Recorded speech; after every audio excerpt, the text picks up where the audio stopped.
Test.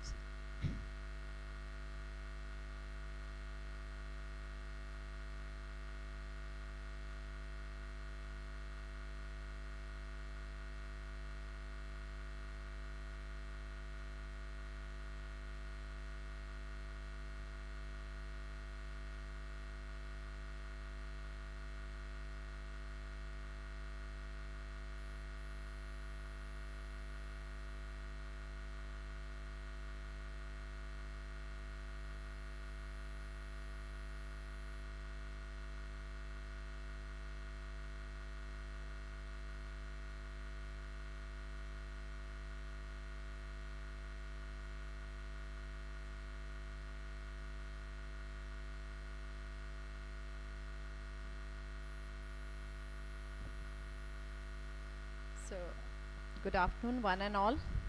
I'm very happy to see the MBA students gathering again for another round of leadership series. So, welcome to the leadership series hosted by the School of Management at Alam University, Gurugram. It is my privilege and honor to extend a warm welcome to all of you gathered here today, especially to our esteemed guest speaker, Mr. Amit Malik, the President of Japan, Asia Pacific, Australia at the WadzPay World Wide. I would also like to extend a warm welcome to our Chancellor, Sir, Professor Dwarkanathji, Vice President, Mr. Sanjay Subarna, for their unwavering support and leadership, guiding our university towards academic excellence and innovation. Their presence here today underscores our commitment to bridging the gap between academia and industry, preparing our students to becoming the future leaders who can thrive in a globalized world. As you all know, the leadership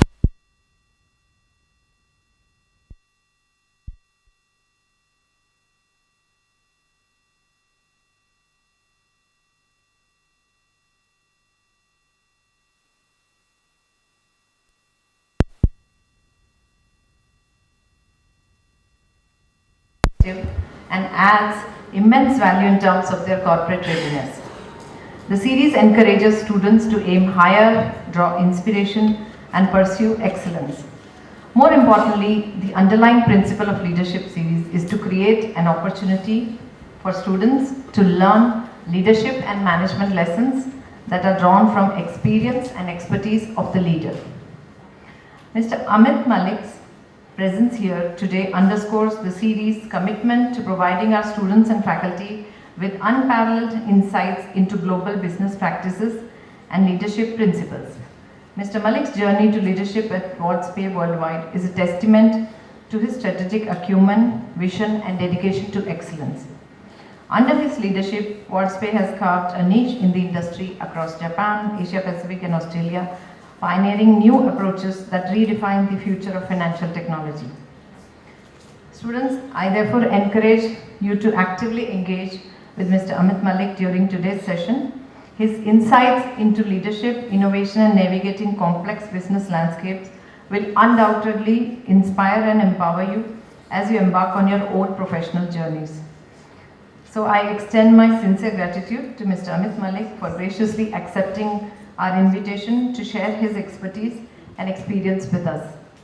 Your presence enriches our seminar and reaffirms our commitment to providing our students with the knowledge and skills necessary to excel in the global business environment.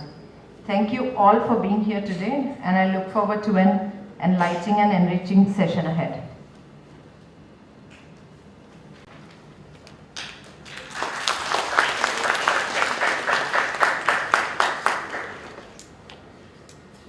So we'll directly start with Mr. Amit Malik's session. But before I do that, I would like to talk about his background for the students so that they know what kind of career he had in the past and how he has reached this level at WadzPay. So students, Mr. Amit Malik is a dynamic executive and board leader with the singularity of vision, intellectual agility to challenge status quo, talent for inspiring innovation and building lean and agile organizations while navigating businesses through transition periods. With 25 years of experience across the full value chain of business transformation, go-to-market strategies, top-line and bottom-line results, digital strategies, customer services and human resource, he takes great pride in building a customer-obsessed business. Mr. Amit Malik's personal leadership mantra is, leadership is a choice, not a position. He is currently the President, Japan, Asia, Pacific, Australia at WadzPay World Wide Ltd. Prior to that, he was the Chief Executive Officer and Managing Director of Aviva India and has worked across banking, financial services, captive, insurance and FMCG industry. Before joining Aviva India, he worked in leadership roles at Bank of America, Royal Bank of Scotland, American Express and GlaxoSmithKline Consumer Healthcare, and has undertaken regional assignments in Malaysia and Sri Lanka during his working period. Recognized as a thought leader, Amit is a sought-after speaker at industry forums, ICF and Ericsson certified coach, authored several articles on insurance, customer services, innovation and personalization, human capital and leadership in leading national publications. He is very passionate about increasing the financial literacy and improving inclusion and diversity within all aspects of life. Mr. Amit Malik has been awarded and recognized at various forums.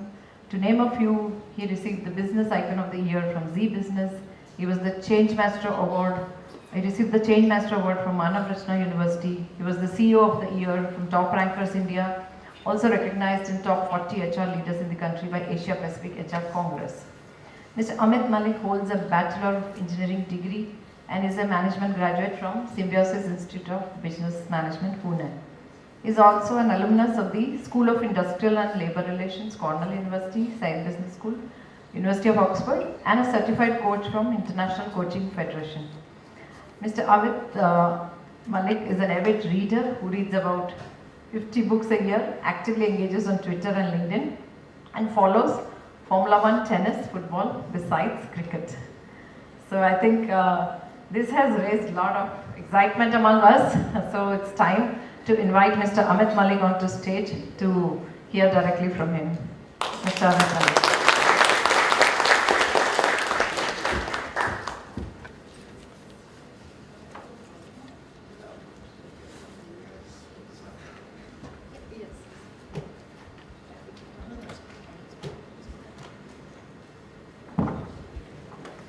Thank you, Dr. Maini, for the introduction. I think only my mother believes it, no one else.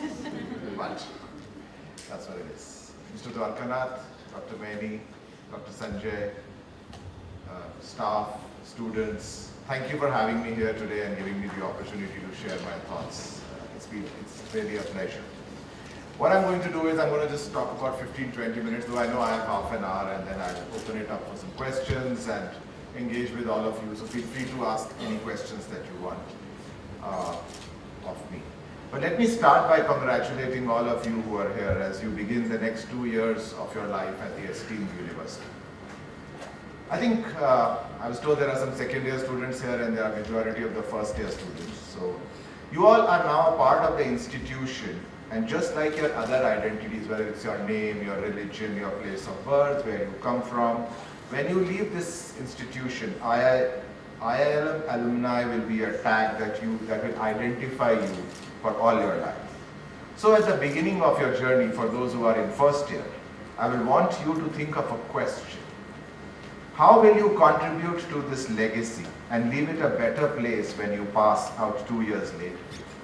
And believe me, the question is very important because you owe it to the students of the future, and it is a great responsibility for every batch to improve the institution with what they get to what they leave.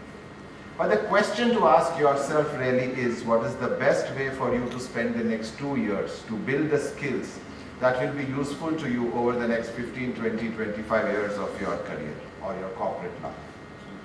Seeing all of you here today, I am reminded of July of 1997 when I entered SIBA Pune, which is my MBA institute, and started my MBA program there. So, since we are talking about MBA programs, let me start by talking about the elephant in the room. Everyone comes into an MBA school looking for placements, right? Since this is your first week in college, I'm sure you are also full of anticipation. You are full of contemplation. Everyone's trying to see how we can crack the best job on campus. My advice to you is just don't bother. Summer job or the best job, just don't bother. It is not about what you walk into, it's about what you make of the job. And the first job or the summer job typically is a lot of chance. Your career is far bigger than your first job. You may get a head start, but let me tell you what one of my ex-bosses said to me: water will always find its level. The gentleman who gave me my first job, Mr. Dwarkanath, is sitting here today. Right? And it's an honor for me to be here in front of him.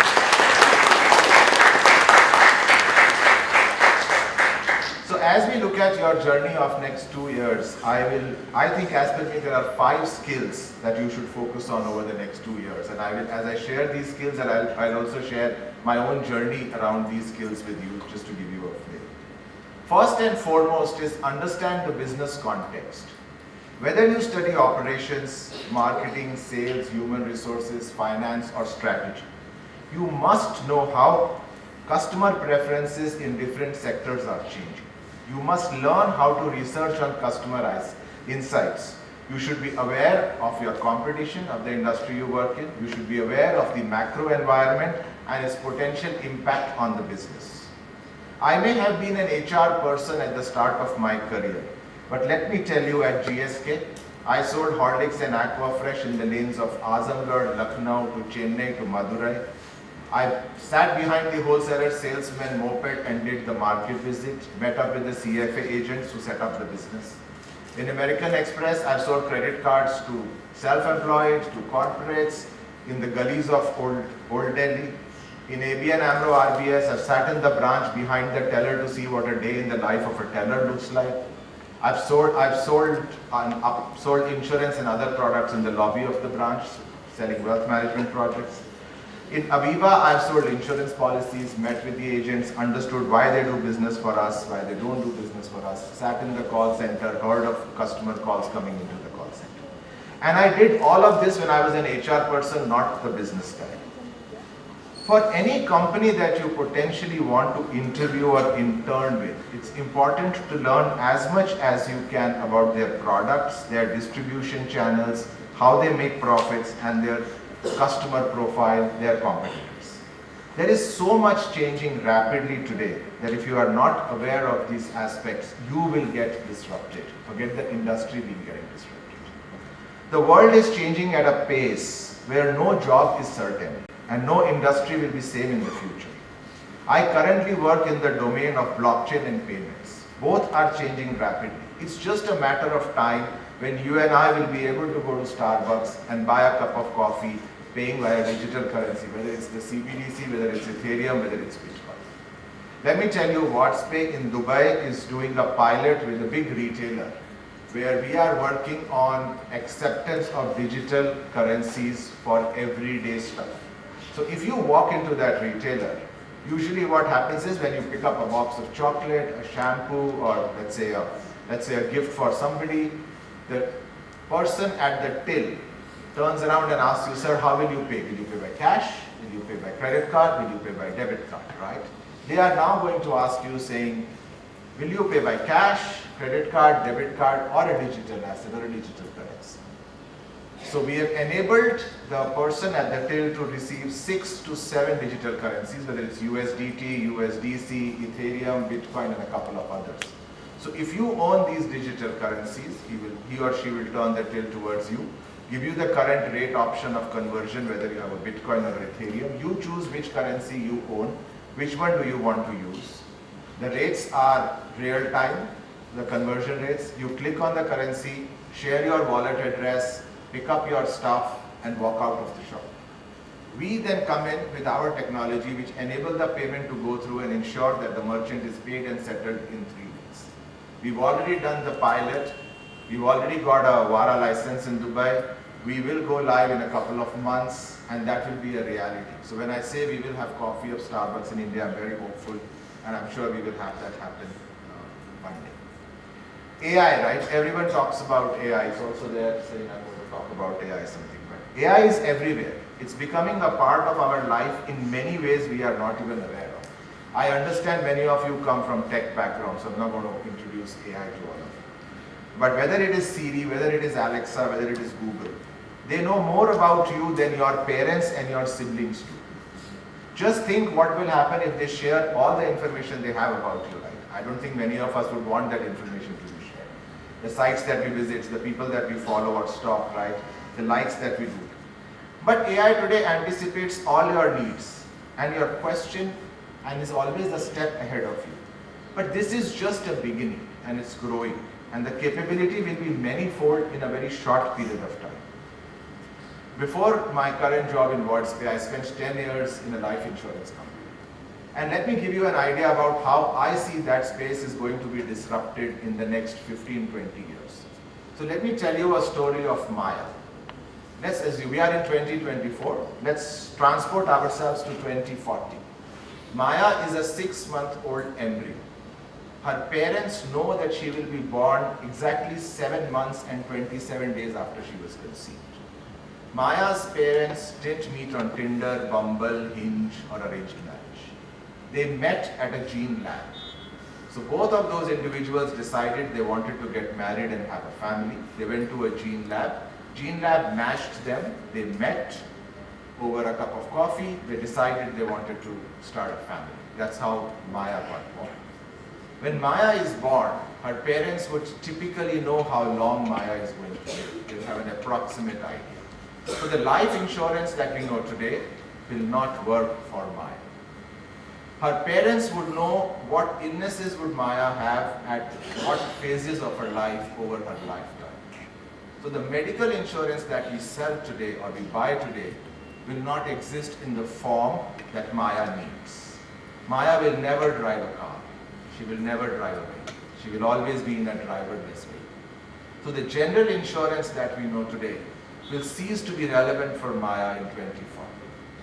So if the insurance industry is not thinking of their customer today, which is Maya 2040, then and if they are not disrupting themselves, they will be disrupted out of the business. That's how the world is going to change. That's how AI is going to come in. What will be Maya's issues? Maya's issues would be Maya would need something for her employment, because Maya will not work for more than 1 or 2 days in a week. All her work will be taken away by AI and robots and automated machines. So she may need something called an employment insurance, maybe, to run her household. She may have different needs which insurance companies would have to think about and come up with. So that's how the world is going to change, and you will be there to see that world changing. So ask yourself, are you thinking about how the world will get disrupted? Or whatever industry you join from college, will you be thinking at that time of how this industry will get disrupted? That's about Maya and that's about AI, and I'll come back to AI in a little while. But that's the first thing that I wanted to talk to you about, understanding the business context. The second thing that I want to talk to you about is have a clear vision, but build adaptability. What role do you visualize yourself in next 5, 10, 15 years down the line? I know many of you are saying, oh no, don't be like my parents. Don't ask us these questions. I have 2 teenage boys and I can absolutely understand. But let me tell you, having a goal is important. Knowing the direction of your ambition is very important. How many of you have read Alice in Wonderland? Anyone raise hands who've read Alice in Wonderland? Looks like the youngsters today don't read Alice in Wonderland, right? If you have not read Alice in Wonderland, I suggest you should go back and read that book, because it's a book with a lot of management lessons that come out of it. But anyways, I'm reminded of a small anecdote from Alice in Wonderland. You know, there is a part in the book when Alice is lost. So she comes at a crossroad, the crossroads which show where the roads go, 4 roads go. And there's a cat which is sitting on top of that crossroad sign. The cat knows that Alice is lost. So the cat asks him, Alice, where do you want to go? Alice says, I don't know. The cat looks around and says, then just take any path. It doesn't matter. Right. Whether you want to be a CXO in a big firm, whether you want to be an entrepreneur, whether you want to just have a job for some other passion that you want to fulfill, it must be a clear one. Please remember, the power of focus is understated in today's time, but its value is everlasting. It's very important to be focused on what you want to do. You must be careful all this while to, however, not let your vision and plan imprison you in becoming someone who will not adapt and change. It's important to have a long-term goal, but it's equally important to have flexibility in your short-term goals and milestones. They should be interchangeable and you should be able to update them to stay relevant. You will face many challenges in your life as you move out of the college. If you cannot adapt, you will be fragile. All those who are able to adapt, overcome the challenges are the ones who are anti-fragile, and they emerge stronger from the crisis that life throws at us. The best way to practice this is in the B school. It is, do not restrict yourself to the specializations that you have entered this B school. Keep learning from your friends. Understand what they are taught in their respective subjects. Gate crash into classes of other specializations. If you are in human resources, gate crash into brand classes, gate crash into marketing classes. If you are in finance, go to the class on communication, go to the class on organization behavior. You are getting what I'm trying to say, right? But gather knowledge shamelessly from wherever you can. That's what is important. If I had not adapted to think beyond my HR role, that I could do something else, I would have not pivoted to be a COO and then a CEO and a managing director of a life insurance company. I used to get myself invited for meetings that had nothing to do with HR. I would go listen, absorb, sit in that meeting, talk to business leaders, find out how we made money, why did we sell the certain products that we sold, why did we not sell the other products that we had. It helped me become a better person initially in my own career. It gave me a sense of the business that we were in and how I could do job much better. Mr. Dwarkanath is sitting here, and I still remember the line that he said on 1st of June 1999 when we were having our induction at GSK. And that line has stayed with me ever. He said, before you sign a check of 100 rupees, you should understand how many bottles of Horlicks we need to sell that. We need to sell to earn that 100 rupees. You know, I had no experience. I'd done my engineering, came to do my MBA, and sat in that. And I thought to myself and saying, how difficult it is. We sell a bottle of Horlicks at 75 rupees at that time, so we used to sell for 75. Sell 1.5 bottles, we earn 100 rupees, right? That was my ignorance at that time. But then I realized quickly within the next 2 to 3 weeks that, you know, we just make 15, 20 rupees of that bottle of Horlicks that we sold at 75. So we still needed some amount of bottles to be sold. But I think that's important, you know, when you look at the context and get it. The third thing that I want to talk to you about is embrace digital. All digital, whether it is social, mobile, analytics, AI, IoT, everything, is going to be hygiene for the business, and that is inevitable. Remember, technology will always find a way to break out, build traction, and get adoption by users. It will always happen. Tech has always been there and has always been interconnected. Some people like to believe, actually most of the people like to believe that tech wave is the new wave that is here. I personally disagree with that. I think the tech wave has already been there. It's just that the manifestation of tech has changed over time. So let me give you an example.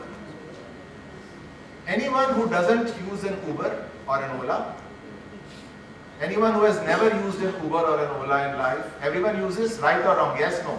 Yes. Everyone uses an Uber, right? And everyone has a smartphone? Yes. Yeah, anyone who doesn't have a smartphone? Okay. So why is Uber successful? Uber has been able to get to do what it does is because you have a smartphone, right? Now, Uber is linked to your smartphone. But your smartphone is able to fulfill what Uber needs because we have GPS, right? Are you with me? Yes. So Uber needs a smartphone, smartphone needs a GPS to make Uber happen. How does GPS happen? Because we were able to launch satellites, right? So there are satellites which enable GPS. How did satellites happen? Because we were able to put satellites into the orbit of the outer space by rockets. How did rockets happen? Because we had combustion technology. How did the science of combustion technology happen? Because we had language. How did language happen? Because we had fire. So if you go back in history, if there was no fire, there would have been no communities, there would have been no language, there would have been no science, and today you wouldn't have had Uber. So look at the dots. The ability to connect the dots is a key to success, and you will see technology has always been there. I am in that minority few who still believe that fire was the first form of technology that came out, right? And which has there's electricity and all of that came. But that's how the dots are connected, and that's how you should widen your perspective to see. Often a point that is misunderstood is that a lot of you who are called digital natives, whether they are Gen Z or millennials or now the Gen Alpha that is going to come in, can by default effectively use digital tools. In my experience, you may be a digital native, but yet you do not do justice to being a digital citizen. Being able to embrace digital has nothing to do with your age. It's all about the mindset, it's all about learnability, and it's also about adaptability. But for you, it's important to note that every job is digital. If your job is not digital, then either you are in the wrong job or you are not ready for the future.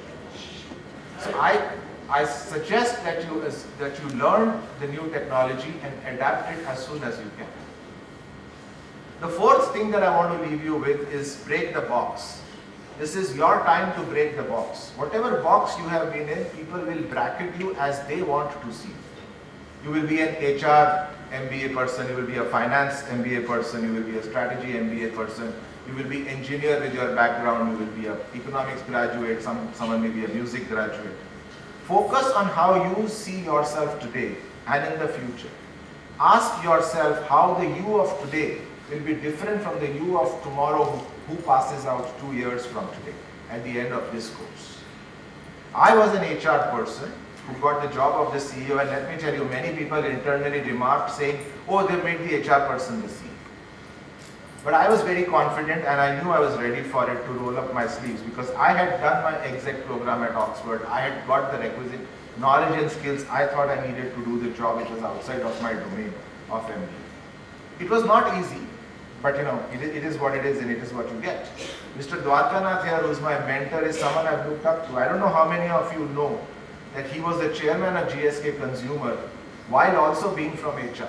So it's the paths that he has treaded that we humbly follow. So thank you, sir, for being the torch bearer.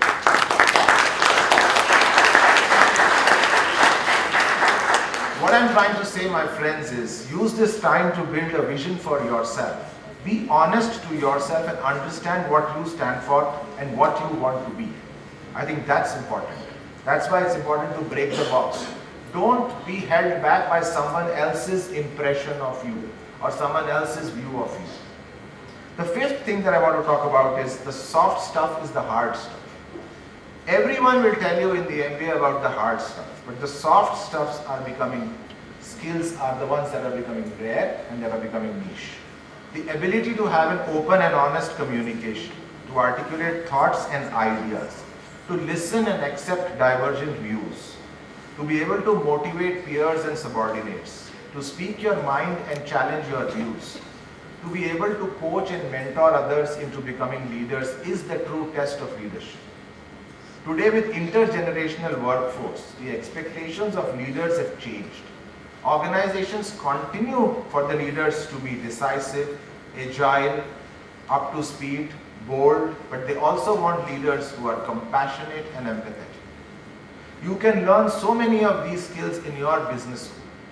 Build good relationships, spend time with them, spend time with people to understand their stories. Be humble and learn as much as you can. Let me tell you my story. I was the president of my batch in MBA college. I think that was the best course in leadership that I undertook.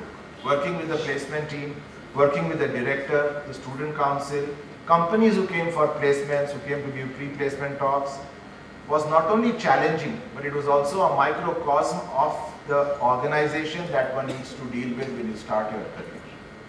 I learned about collaboration, I learned about decision making. In true sense, I learned what it meant for the responsibility or the buck, as they say, to stop at my pay. That's what is about the soft stuff which is important and helps you in your career. So before I move on to the last thing, let me recap. First was understand the business context, have clear vision but build adaptability, embrace the digital, break the box. Soft stuff is the hard stuff.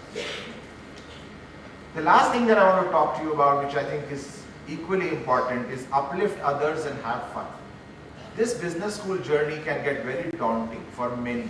Some of you may have seen more in life than the others. Some of you may be more resilient than the others.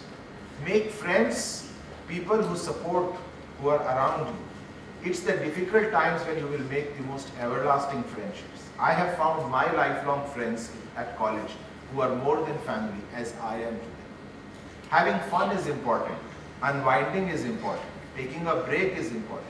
Having days of binge watching the Netflix, casual reading, reveling with friends is super important. These breaks are what equip you to do all the hard work in life. Ask yourself in these 2 years, are you having fun? Are you enjoying yourself? And remember, no matter where you come from, this is your chance to write a new story for yourself. Make sure in your story you have all the elements of drama, love. A lot of people find love in MBA colleges. Fun, hard work, heartbreak for some, success, laughter, tears, but whatever it is, write a pretty good one. You have 2 years to do it. Thank you and good luck.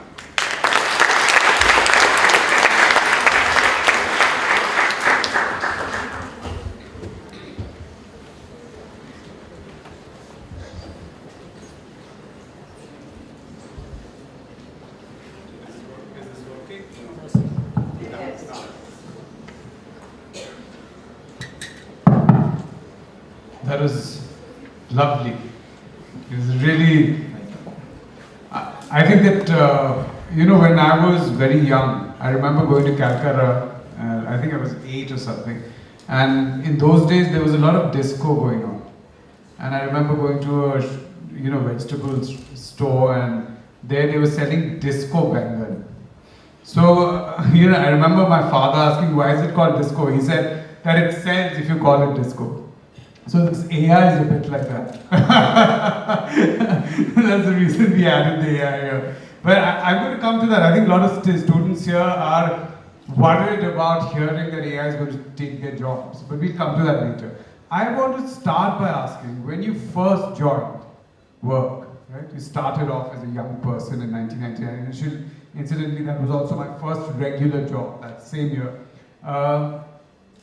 When did you decide that you could be a leader? I'll tell you a very interesting one. My first day in college, I didn't sing this speech.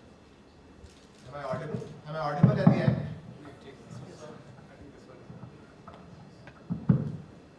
So, my first day in college, just like I've come to talk to these guys, there is a gentleman who came to give us the inaugural address. And he asked, we were 160 of us in the room. And he said, all those who aspire to be CEO should raise their hands. So I think I was amongst the 15, 18 who didn't raise their hand. And he said, everyone else is a winner, these 16, 18 guys are winners. Right? Because he says they don't have ambition to reach the topmost echelons of a corporate world, and they are entering the corporate. Actually, the reason was I didn't know what a CEO does. I had never worked prior to that, so I didn't know what a CEO does. So before I raised my hand that I want to be something, I needed to know that I needed to be a CEO.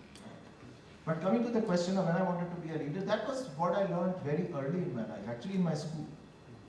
And that's thanks to my father. My father's a retired colonel from Border Security Force. And he was the one who always, guided me to take on initiative, to stand up, to be a leader, and I'd seen him and he kind of translated that as to what it would be to a leader, to take an initiative initially, to lead a team. He would, I was in 6th class and there was a quiz team that used to go.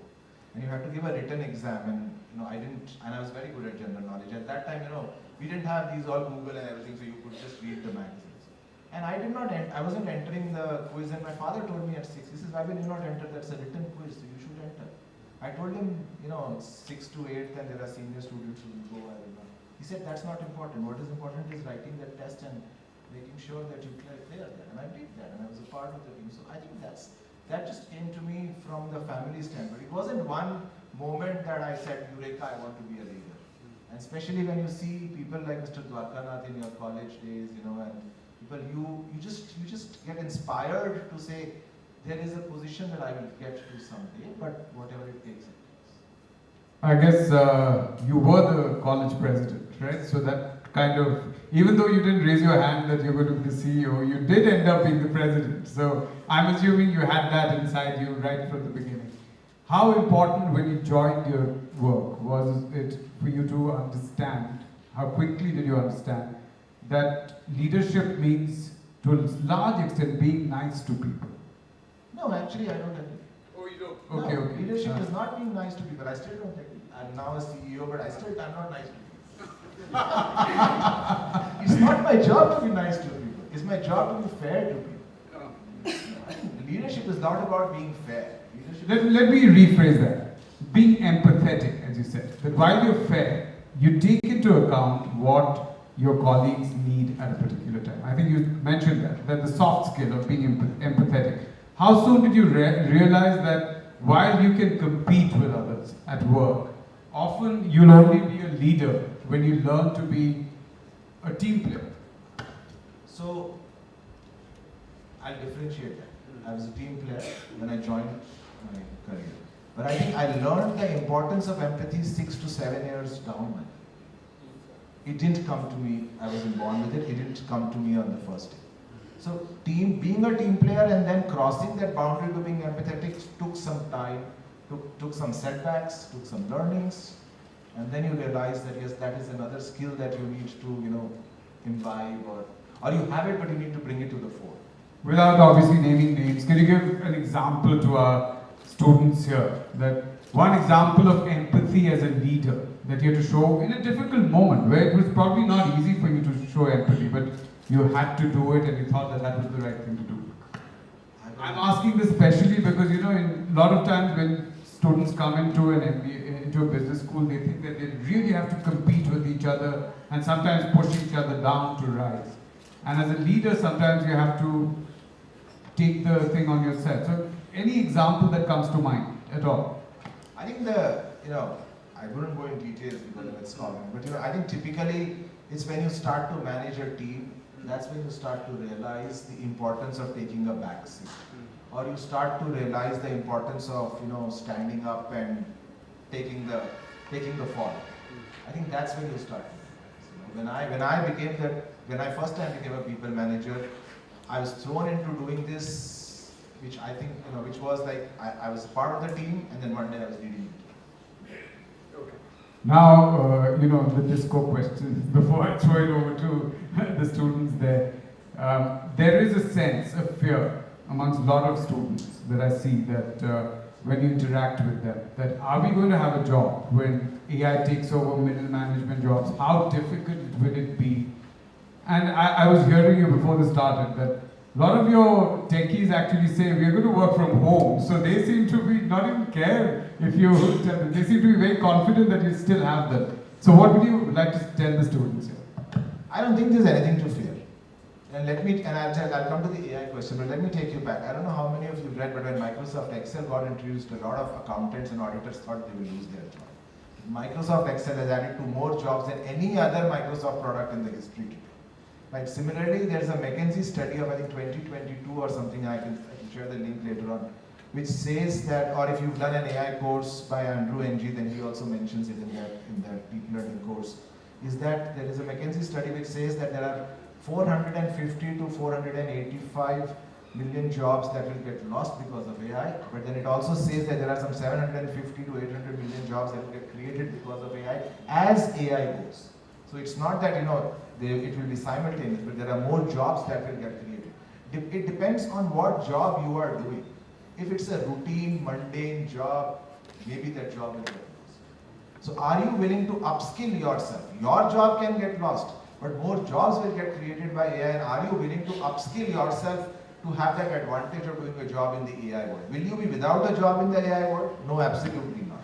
But it all depends on your willingness to upskill yourself constantly. You cannot be resting on the past laurel. Just because you've done Python grade 2 doesn't mean that you will not do anything else. If you just remain on that Python grade 2, then somebody will come and cannibalize your job. So that's what I always say. I guess the first technology fire that kind of put some people out of jobs and they did slash and burn.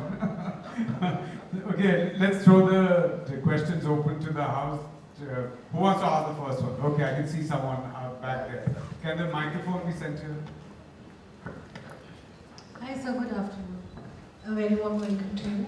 My Please question. introduce yourself. My name is Himanshu Pahuja and I'm from MBA batch 24-26. So my question to you is, like, you started from a normal job, right? And now you are the president. So my question, there are two questions that I want to ask. First is that you have had different backgrounds.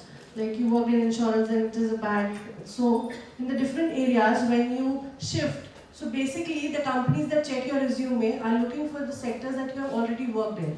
They don't give the person the priority if something different you're looking for. If you're looking for an all-round personality, it doesn't give you that job every time that you are looking for. Second, I want to ask is, like, from the path that you have chosen, was it like that your hard work and opportunities are coming your way, you're grabbing them, or you have actually had a plan that, okay, I will straightforward move to this. So that's my question. I always had a plan, but the plan was very macro, right? But every job that I took, see, when you take a job and what happens in the job are two different things. Right, you take a job, you look at the manager who's in the job and you take a job. Sometimes the manager leaves, sometimes the job doesn't turn out to be good, sometimes the manager doesn't turn out to be as good as you thought the manager would be. Right, but it's about, I've always believed it's not the job that you enter, it's about the job, what you do during the job and what you leave out of it. Right? And that is how it is. I'll give you an example of when I started my career. When I started my career, I got an opportunity to be sales HR. Right. Now, typically everyone at that time wanted to be in the corporate, either doing corporate HR or doing plant HR, and Mr. Dwarkanath is here. And when I got the opportunity to go into sales HR, there were a lot of people who told me, but that's not the job that you should be doing. You should either be in the plant learning IR or you should be in the corporate HR doing that. But then I'm very proud of myself to say it's where I got the opportunity to learn about the business. I got the opportunity to understand how GSK made money and how the revenues was done. I got that exposure that set me on a path. It's about what you do with the job. I used to be, even while being an HR guy, I used to be working the market with the wholesaler salesman every month in some market or the other. I didn't need to do that. I wasn't asked, but it's about your own initiative and how you do that job. I think that's important. Because you have your own goal, which is your North Star. So what's your goal? What do you want to be? That's why I said it's important to have a long-term goal and a focus while you adapt and change. There are some jobs that I got into which I hated from the third month of being there. Right, but then you don't quit in 3 months and get out. You bide your time and you learn and you work your way out of it.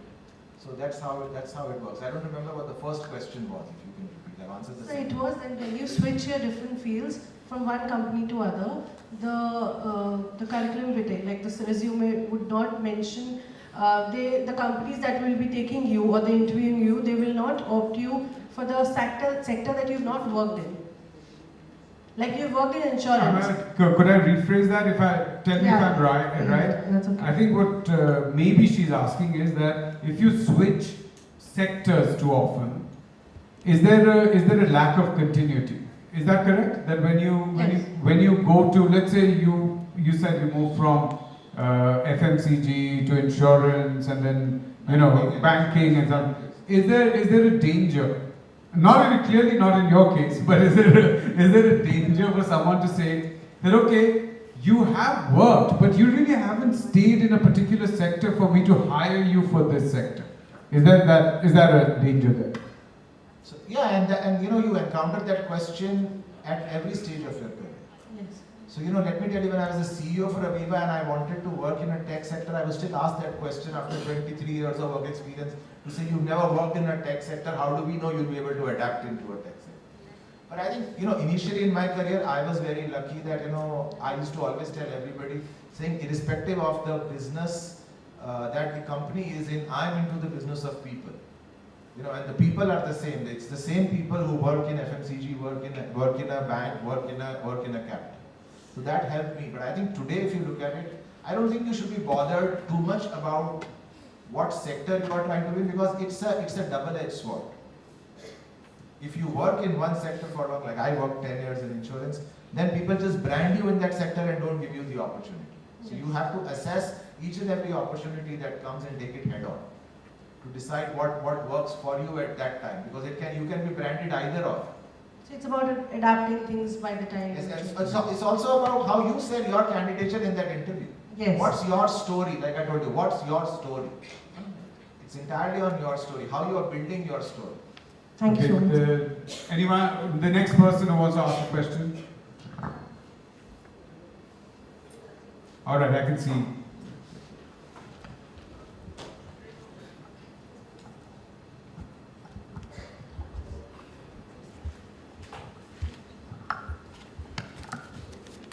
Good afternoon, sir, and sir, good afternoon, sir, and good afternoon, everyone. Sir, we have great to you, sir. My first question is, how does Just introduce yourself to everyone. Okay, sir. Sir, my name is Rohit Kumar Rai, and sir, we have great to you are here, and we learned so much learning from you in this session. And sir, my first question is, how does WadzPay ensure compliance with global financial regulations?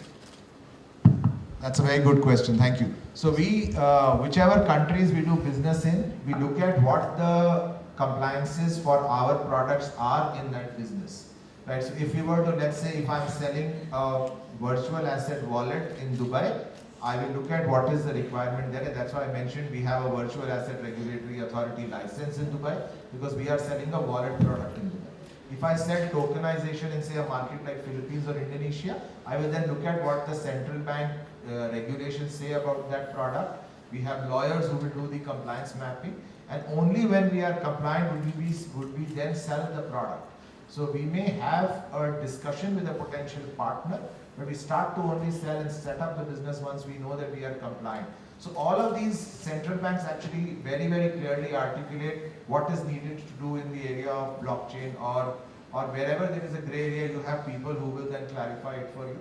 A lot of times I talk to the central bank, like I'm talking to Bank of Indonesia nowadays, to help them understand why for the pilgrim program of Hajj and Umrah from Indonesia to Saudi Arabia, our tokenization program is in line with the regulation that they have and also the regulation that Saudi Arabia has. So I think that's how you work around it. Thank you, sir. Who has another question? Someone at the back? Yeah.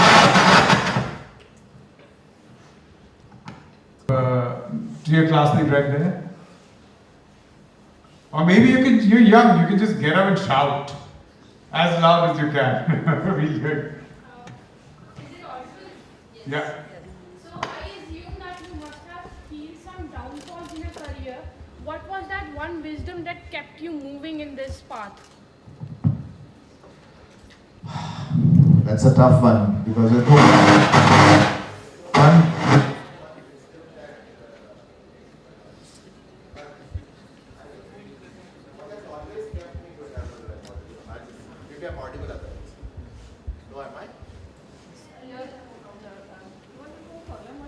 Let's see, I think the speaker is a problem. The speaker is a problem. Yeah, mics are, because every time we're trying to.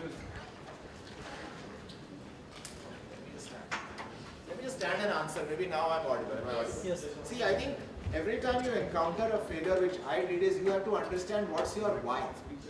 Why did you do what you wanted to do, irrespective of the outcome? And as long as you are clear on the why I did what I did, whether I failed or I succeeded is the second part of it. You go back to your why. You go back to your why, and when you go back to your why, that is what anchors you in failure, and that is what should also anchor you in your success. You know, there are times when I've taken calls which have not turned out to be great, but you look at yourself and say, why did I? What was my why when I took that call? And you go back to your why. If your why still holds, then you make the effort and come back. If your why doesn't hold, then you change the why. That's what is important. That's why I always say, ask yourself. So ask yourself why you are here to do this MBA program. What is your why? I think that's it.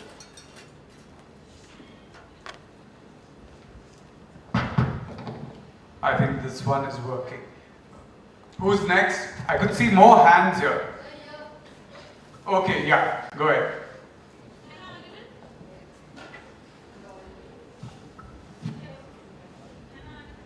Not really, but we can hear you. You just have to shout a little bit.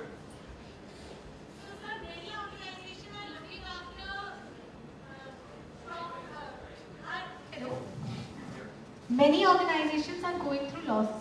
Just wanted to to know what's your say in that. Are you like what's the approach should be? It should be for profit maximization or the valuation.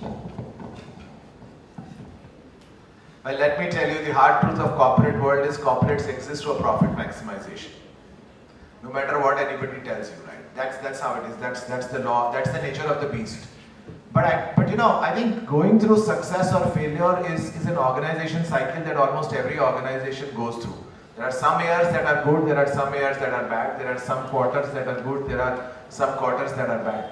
As long as the organization is true to three things. One, it's true to its purpose. Second, it's true to its customers. And the third is if it's true to its employees, I think the organization always bounces back and comes into the green. You know, that's how I always see it. The next person, go ahead. Hello sir, good afternoon. Yeah, go ahead. You'll have to be louder. As loud as me. Go ahead. My name is Atul. I have a question for you. Sir, what is the Speak up. Or come in front. Come here. Yeah.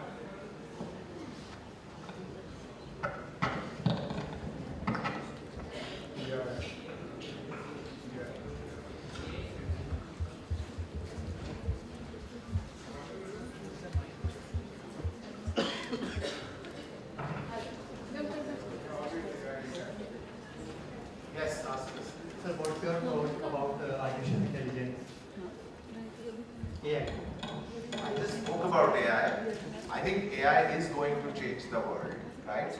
See, you should also remember AI is a very is the first technology that human beings are struggling to control, right? And if you look at all technologies that we've had, we've been able to control them far better than we are able to control AI, because AI has an inherent trait that it learns, and it learns fast, and then it starts to act on its own. So I think it will be a challenge in this whole piece of how do we control AI. But for someone to say, is AI here to stay? Absolutely. Will it impact our lives? Yes. Will it become a part of our life? It already is a part of our life.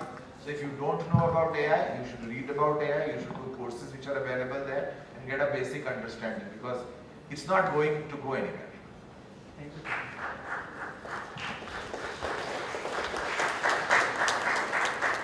Anyone else who has a question here?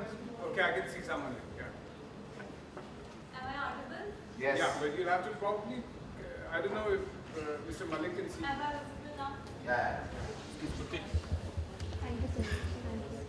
Hello. Hello. So a very warm greetings to everyone and good afternoon, sir. I am Shruti Gupta from batch 2024 and 2026 MBA batch. So my question is that what process or strategies does WadzPay use in place to foster a culture of innovation, continuous growth and learnings in operation department?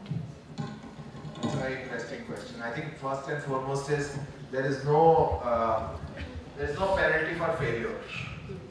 It's very easy to fail. You know, I think that's the culture that we've been able to build, because we work with technology where we have an idea, we start to put it in motion.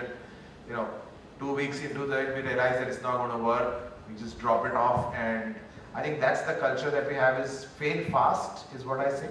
Fail fast, and I think that helps us a lot. Right. Second is continuous improvement.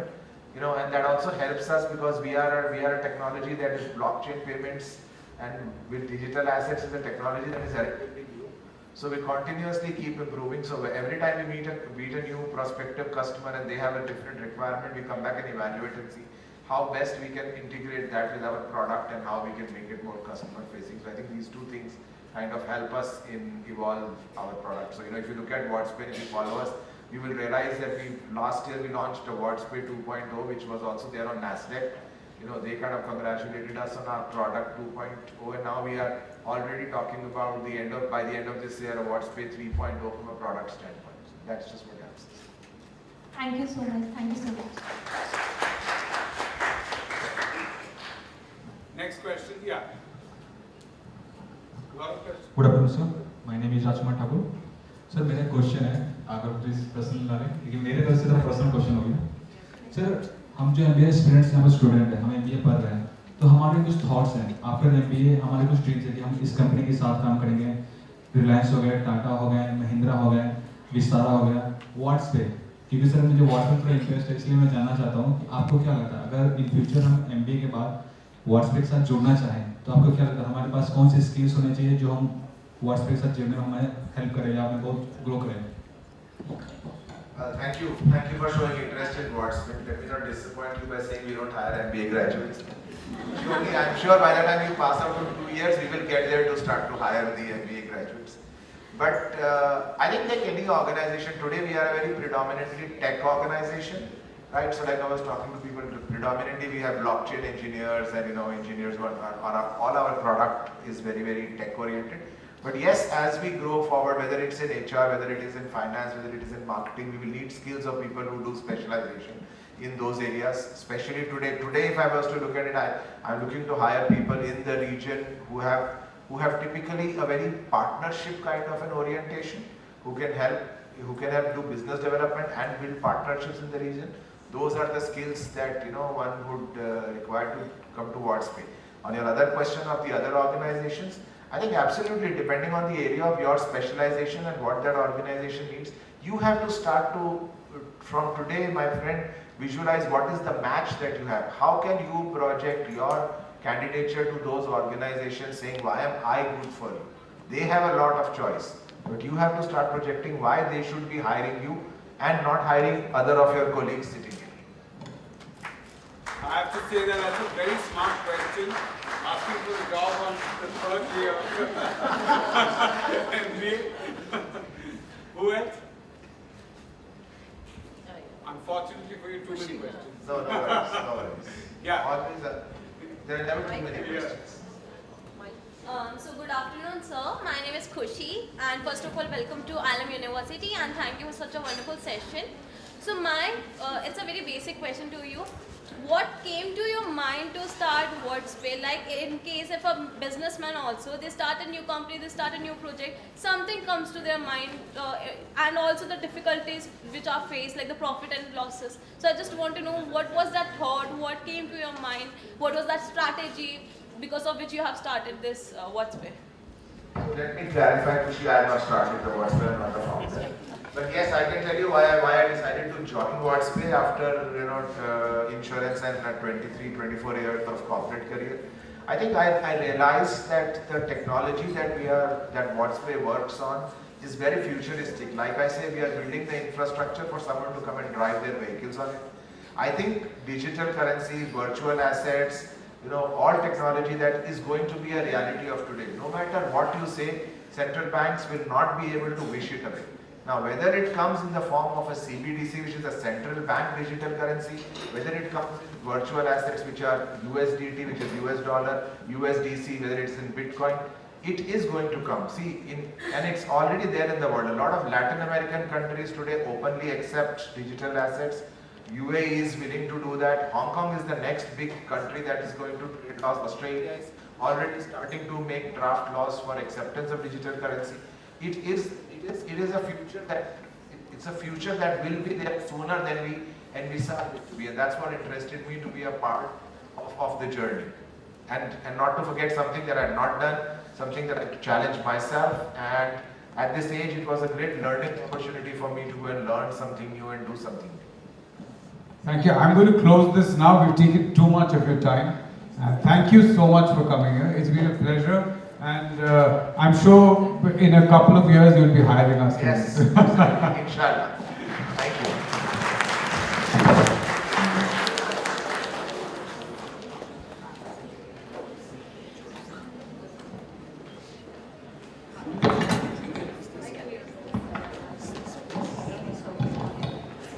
Mr. Malik, can I have you here?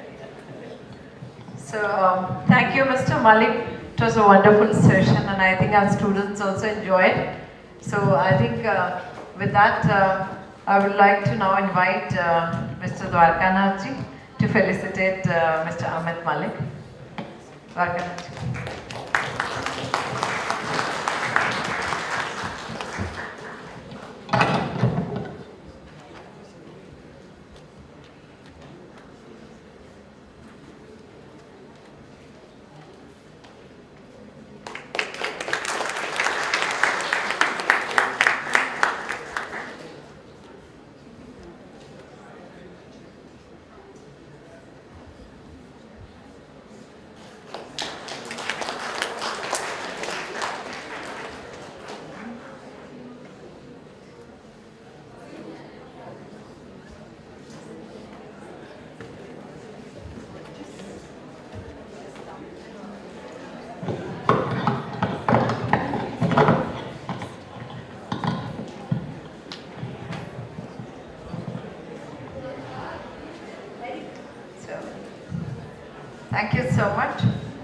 Thank you, Mr. Amit Malik, for the wonderful session. I would also like to thank Mr. Dwarkanathji for, in spite of his busy schedule, making up to this session. I would also like to thank Mr. Anindya Chakrabarti for the wonderful moderation. And I would also like to thank our Vice President, Mr. Sanjay Subarna, for the wonderful support he has given. And last but not the least, thank you all, the faculty members, the deans, directors, Ms. Manika, I can't see her here, the IT team and all the respective teams, the media team. Manika is here. Thank you, Manika. And the students, thank you so much for participating in this session of Leadership Series. We look forward to more such sessions. Thank you all. Now I request the dignitaries to come on the stage for a group photograph.